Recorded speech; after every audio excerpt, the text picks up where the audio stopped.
Good morning, class. We are learning chapter number second, nutrition in plant. So I am going to revise what we have learned till now in chapter number second. So we have discussed about digestion. So what is digestion? Breaking down of complex component of food into simpler substance is known as digestion. So when we take food, the food is in the form of some complex substance like carbohydrate, protein, fat. So these component of food, which are known as nutrients, they cannot be absorbed by body as such. So body first break down these complex substance into simpler one, and that simpler substances will be absorbed by the body. And this process is known as digestion. Means the breaking down of complex component of food into simpler substance is known as digestion. Then we have discussed about alimentary canal, which is a part of human digestive system. So what are the different part of alimentary canal? It is starting from buccal cavity. Look at the diagram carefully. So the first part of the alimentary canal is the buccal cavity. Then food pipe, also known as esophagus. After that, we are having stomach, and the end point of stomach is joined with small intestine, and the small intestine is joined with large intestine, and the end point of large intestine is anus. So these are the part of alimentary canal. There are some gland which are associated with the alimentary canal, known as the gland associated with alimentary canal. These glands are salivary gland, which is located inside the buccal cavity, means in inner part of the mouth, which produces saliva. Then we are having liver and pancreas. So these three glands are mainly associated with alimentary canal. So alimentary canal and these associative gland will constitute digestive system. So these are the part of digestive system. After that, we have discussed about mouth and the buccal cavity. Inside the mouth, we are having different type of teeth. At the end point of the mouth, we are having a molar and premolar. The function of molar and premolar teeth to grind the food, to grind the food. For grinding, we are using molar and premolar. Then we are having canine. They are the pointed teeth. They are used for piercing and tearing the food. And the front teeth means chisel-like teeth. They are having the flat surface, and that teeth are known as incisors. Incisors. They are used for biting and cutting. So these are the four types of teeth we are having. That process of taking food into the body is known as ingestion. So ingestion is the first part of digestive, means the digestion. In the process of digestion, we are having some steps. The first step is ingestion. What is ingestion? Ingestion means when we take food inside our body. Means taking of food into the body is known as ingestion.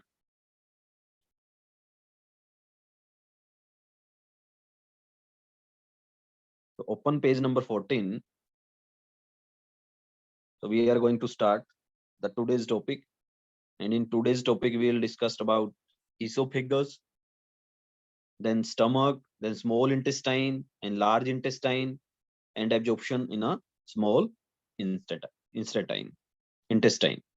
So these are the topic for today. So let's start from the page number 14.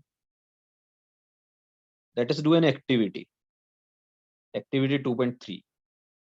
So take two test tube, label them A and B. In test tube A, put some teaspoonful of boiled rice. So in test tube A, we put a teaspoonful of boiled rice.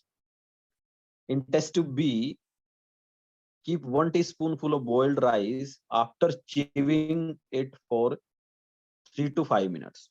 So first we take the teaspoonful of rice inside our mouth, then we will keep on chewing for 3 to 5 minutes, and after that we put that chewed rice into the test tube B. So add 3 to 4 ml of water in both the test tube. Now pour 2-3 drop of iodine solution in each test tube and observe. So as we all know that rice is having carbohydrates, means it is having starch. So to test carbohydrate or to test starch, we perform the activity with the help of iodine solution. If any food particle having starch and we drop 2-3 drop of iodine solution on them, then the color will change and the blue black color will appear. If the blue black color is appear, this indicate the presence of starch, means presence of carbohydrate. If blue black color does not appear, means there is no starch. So to test the presence of starch, to test the presence of carbohydrate, starch is a type of carbohydrate. So we perform activity with the help of iodine solution. So let's perform this activity on test tube A and on test tube B.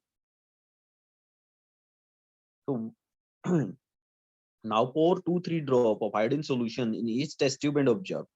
Why is there change in the color in the test tubes? Discuss the result with your classmates and your teacher. The saliva break down the starch into sugar. So this is the function of saliva. So the watery substance inside our mouth is known as saliva, and saliva is produced with the help of salivary glands. So salivary glands, what is the function of salivary gland? Salivary gland produces saliva, means the water inside our mouth is known as saliva. So what is the function of saliva? Saliva break down carbohydrate into simple sugar, or we can say into glucose. And that simple sugar or glucose can be easily absorbed by body. But our body cannot directly absorb the carbohydrates because carbohydrate is a complex substance and it has to be broken down into simpler substance. And who will play the role? Saliva will play the role to break down the carbohydrate into simple sugar, which is known as glucose. So saliva is having an enzyme known as salivary amylase. That salivary amylase break the carbohydrate into simple sugar. So the saliva break down the starch into sugar. Starch into sugar. The tongue is a fleshy muscular organ attached at the back of the floor. So before proceeding, again look at the figure 2.4, effect of saliva on starch. So look at the color in a test tube A. In test tube A, we are having boiled rice, only boiled rice. And in test tube B, we are having boiled but chewed rice. Chewed rice. And during the process of chewing, rice is mixed with saliva. So in test tube B, the boiled rice having saliva into them, and saliva broken down the starch present in the rice into simple sugar. So when we put the iodine drop in test tube A and in test tube B, test tube A having rice, which is having starch. So when we put the iodine solution, its color will become blue black. That blue black color indicate the presence of starch. But what will happen in a test tube B? Test tube B have chewed rice, means it is having saliva, and saliva break down the starch into simple sugar. So this clearly indicate that digestion start from mouth. Because in mouth we are having saliva. Saliva is having an enzyme known as salivary amylase, and that salivary amylase break down the carbohydrate, or we can say starch, into simpler substance, means in glucose, and starch is the different thing and glucose is the simpler substance. So when we put iodine solution in test tube B, there is no blue black color, means there is no starch, there is no carbohydrate. So this is the difference in between chewed rice and unchewed rice. So hope this activity is very much clear for you. So let's start. The tongue is a fleshy muscular organ attached at the back of the floor of the buccal cavity. So we are having buccal cavity means inner part of the mouth, and it is having a fleshy muscular organ, and that fleshy muscular organ is known as tongue. It is free at the front and can be moved in all directions. So we can easily move our tongue in all directions. Do you know the function of tongue? What is the function of tongue? Why we are having tongue? We use our tongue for talking. This is the first function. We all know that without tongue we cannot speak. So we use tongue for talking. Beside, it mixes saliva with the food during chewing and help in swallowing. So it also help in mixing of saliva with the food. So when we chewed food and inside our mouth we are having a watery substance known as saliva, and there will be mixing of saliva with the food.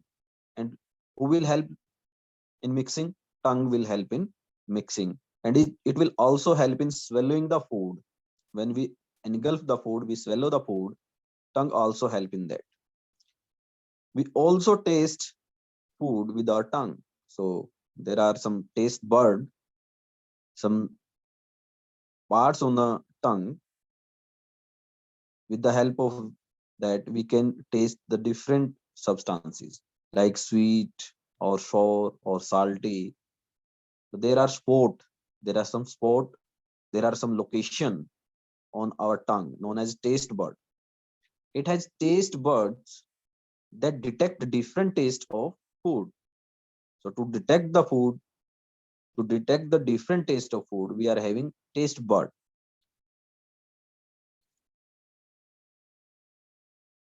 So we can find out the position of the taste bud by the following activity. So we can perform the following activity. So figure 2.6, region of the tongue for different taste. So you have to draw this diagram in your practice notebook. So let us do an activity. Prepare a separate sample, each of sugar solution, common salt, lemon juice, juice of crushed neem leaves, or bitter gourd. So we are having three type of taste, means sugar taste, common salt, and the lemon juice, and the fourth one is the crushed neem leaf.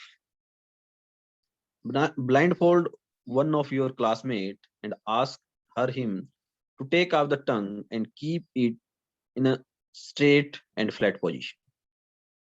Use a clean toothpick to put the above sample one by one on the different area of the tongue as shown in 2.6. So we are separating the parts into different parts, means front part, left side, right side. Okay. So these are the location where we will put all the solution one by one. Use the clean toothpick to put the above sample one by one on different area of the tongue. Ask your classmate which area of the tongue could detect sweet, salty, sour, and bitter substances. Now write down your observation in table 2.6. Repeat this activity with other classmates. So we can perform this activity. So before going further, we will read on page number 14, sweet and tooth decay. So what are tooth decay? Many a time we observe that our teeth are start damaging, going to be damaged day by day. When we eat a lot of sweet substances like chocolate or candy or any sweets, these will damage the outer portion of the tooth. And the outer white portion of the tooth is known as enamel. And that enamel is the hardest substance in our body. But it will gradually decay, it will gradually damage. And that slow damage is known as tooth decay. Slow damage of the tooth is known as tooth decay. Normally, bacteria are present in our mouth, but they are not harmful to us. However, if we do not clean our teeth and mouth after eating, many harmful bacteria also begin to live and grow in it. These bacteria break down the sugar present from the leftover food and release acids. Okay, we will discuss about acid, base, and salt in chapter number 5. What are acids? Acids are the substance which can damage the tooth. The hardest substance of our body means enamel. The acid gradually damage the teeth. This is called tooth decay. Means gradually damage of teeth is known as tooth decay. If it is not treated in time, it causes severe toothache and in extreme causes result in tooth loss. So if we are having the problem of tooth decay, so we should consult to the dentist, the doctor who take care of the tooth is known as dentist. Chocolate, sweets, soft drinks, and the other sugar products are the major culprit of tooth decay. They are the major factor which play the main role in tooth decay. Therefore, one should clean the teeth with brush or with datun and the dental floss, a special strong thread which is moved between two teeth to take out trapped food particle.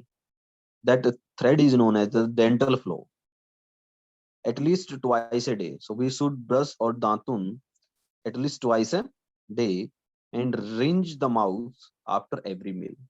So we should have wash inner side of our mouth with water after every meal. Also, one should not put dirty finger or any unwashed object in the mouth. So dirty finger and unwashed object, they can also damage our teeth. So this is the tooth decay. And how we can prevent the tooth decay? So we should stop eating excess of chocolate, excess of soft drink, excess of sweets. And after having any meal or we are eating anything, we should rinse our mouths with water and we should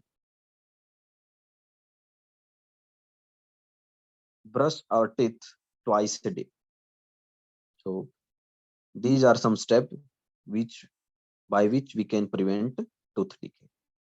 Sometime when you eat in hungry, talk or laugh while eating, you may cough. You are having cough. If you are eating while, if you are talking and eating continuously, simultaneously at the same time, so many a time we are having cough, get hiccup or choking sensation. This happen when the food particle enter the windpipe. So we are having two passages inside our throat. One is food pipe through which food is travel, and one is the windpipe through which air will enter. Means entering and release of oxygen and carbon dioxide. The windpipe carries air from the nostril to the lungs. it run adjacent to the food pipe. Means adjacent means side by side. But inside the throat, air and food share a common passage. Inside the throat, there is a common passage for air and food. Then how is food prevent from entering the windpipe? During the act of swallowing, flap-like valves close the passage of the windpipe. There is a flap-like passage, flap-like wall, which closes the windpipe and guide the food into the food pipe. So this is the main difference. If by chance food particle enter the windpipe, and this will mainly happen when we are talking and eating at the same time, some of the food particle will enter into the windpipe, and at that time we are having cough or hiccup. So we feel choked, get hiccup or cough. This is the reason. So we should not talk or look here and there while eating. We should eat with a concentration. We should not talking while eating. So next part of the alimentary canal is food pipe or esophagus. The swallowed food passes into the food pipe or esophagus. So look at the figure 2.2. 2.2. You also have to draw this diagram in practice notebook. So this is the diagram of stomach and food pipe. Food pipe is also known as esophagus. The food pipe run along the neck and the chest. The food is pushed down by the movement of the ball of the food pipe. Actually, this movement takes place throughout the alimentary canal and push the food downward. And this movement is known as peristalsis. So this movement is known as peristalsis. At time the food is not accepted by our stomach and is vomited out. So if we are having any type of illness or during fever, many a time we vomit. So vomiting is also coming out through the food pipe, but it will happen in extreme cases, not in normal condition. So recall the instance when you vomit after eating and think of the reason for it. Discuss with your parents and the teacher. The main reason is it can be acidity or the stomach is upset or having any type of illness. At that time, we generally have vomit. So again, look at the diagram. A pipe-like structure which start from the buccal cavity to the stomach is known as food pipe or esophagus. After that, we are having another part of alimentary canal, which is the stomach. Stomach is a thick wall bag. Its shape is like a flattened J. So it is having J type shape. So look at the diagram again. We are having a flat J-like structure. That J-like structure is a stomach. This is the stomach. And it is widest part of the alimentary canal. So here it is in a 1 marks question. It can be asked like this. What is the widest part of the alimentary canal? So the widest part of the alimentary canal is the stomach. The stomach is the widest part of the alimentary canal. It receives the food from the food pipe at one end and open into the small intestine at the other end. So one end it is connected to the food pipe and the other end of the stomach is connected to the small intestine. The inner lining of the stomach secretes mucus, hydrochloric acid, and the digestive juices. Again, there is a question: what are the main part of the in stomach, or we can say what we are having inside our stomach. So the inner lining of the stomach secrete mucus. We are having mucus, hydrochloric acid, again it is an acid, and the digestive juices. All these combinedly play a very important role in digestion of the food. The main function is to digest the food. The mucus protect the inner lining of the stomach because stomach is having acid, hydrochloric acid, and this hydrochloric acid is very harmful acid. So we are having mucus inside our stomach, and that stomach and that mucus protect the stomach from hydrochloric acid. The mucus protect the lining of the stomach. The acid kill many bacteria that enter with the food. So what is the role of acid? It kill many of the bacteria that enter with the food inside our stomach and make the medium in the stomach acidic and help the digestive juices to act. So it will play an important role to activating the digestive juices. Inside our stomach, we are having digestive juices. We are having digestive juices, and that digestive juices get activated with the help of this hydrochloric acid.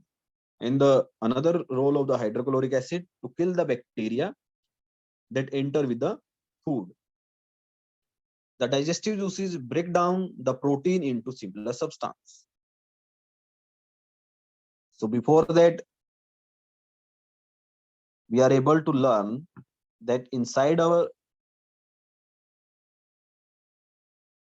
mouth, we are having saliva, and saliva play an important role in breaking down of carbohydrates. So carbohydrates are broken down with the help of saliva. Now, the another component of food means another nutrient is protein, and protein is broken down inside our stomach. Stomach is having some digestive juices or digestive enzyme which will break protein into simpler substance. Protein into simpler substance. Next is the small intestine. The small intestine is highly coiled and is about 7.5 meter long. It is the longest part of the alimentary canal. Widest part of the alimentary canal is stomach. Widest. The longest part is small intestine. The name is small intestine, but it is the longest. And how much long? 7.5 meter long. 7.5 meter. The total length of the alimentary canal is near about 9 meter.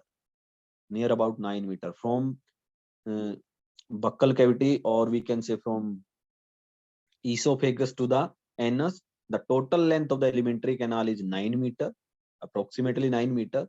And out of 9 meter, the length of small intestine is 7.5 meter. It receives secretion from liver and the pancreas.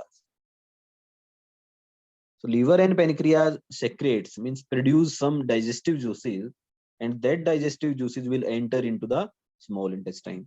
Beside its wall also secrete juices. It receives some juices from liver and from pancreas, and the inner side of the small intestine also produces some digestive juices. The liver is the reddish brown gland situated in the upper part of the abdomen on the right side.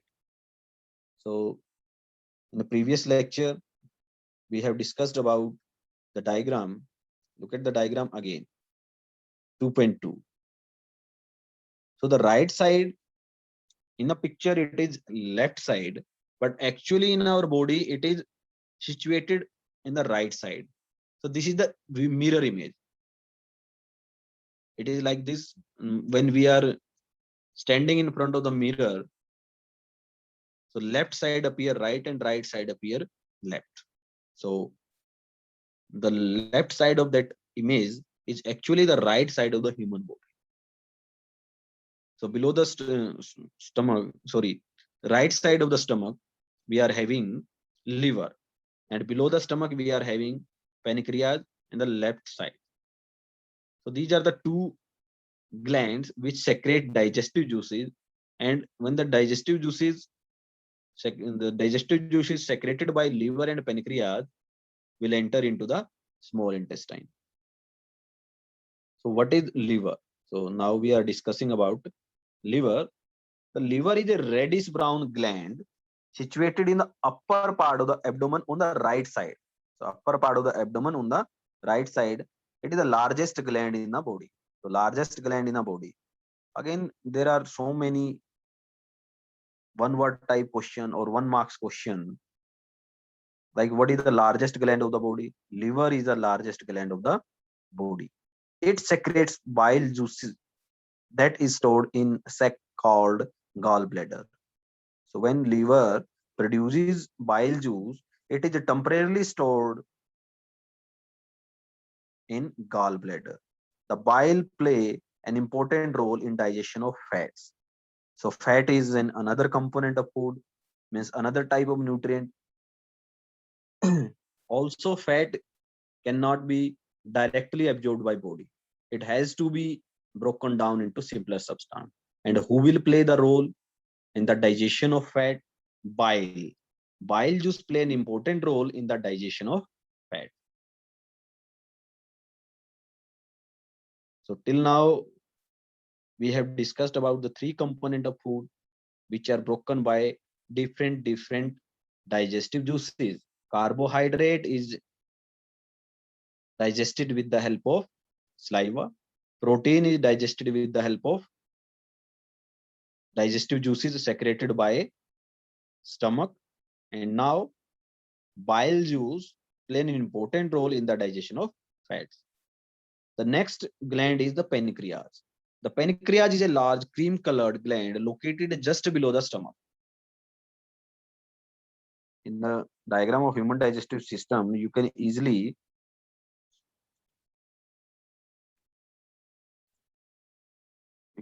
watch pancreas. It is located just below the stomach. Look at the diagram. It is located just below the stomach. Just below the stomach, we are having another type of another type of glands, pancreas.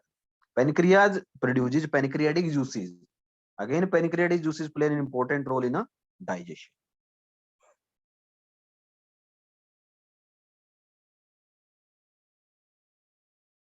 So pancreas is a large cream colored gland located just below the stomach. Pancreatic juices act on carbohydrate, fat and protein and changes them into simpler form. So pancreatic juices can break down carbohydrate, can break down fat and protein and change into the simpler substances.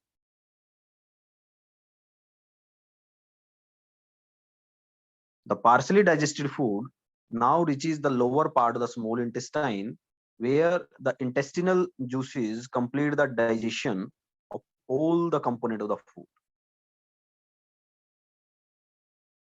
The carbohydrate gets broken down into simple sugar known as glucose, fat broken down into fatty acid and glycerol, and protein into amino acid. So you have to underline this.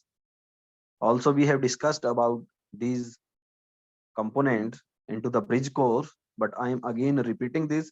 Underline the whole line.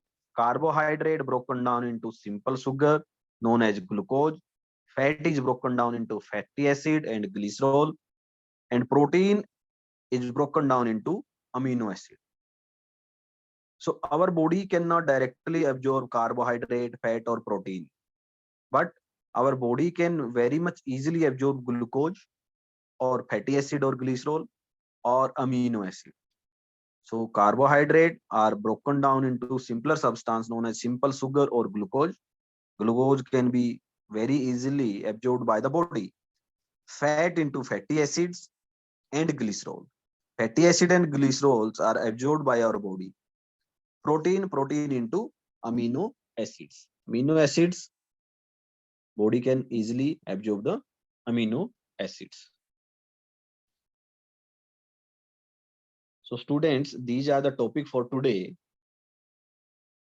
If you are having any doubt or any difficulty, you may ask your question one by one. Yes, Akash sir. Akash sir. Akash sir. Akash sir. Sir, please allow the student to ask their question.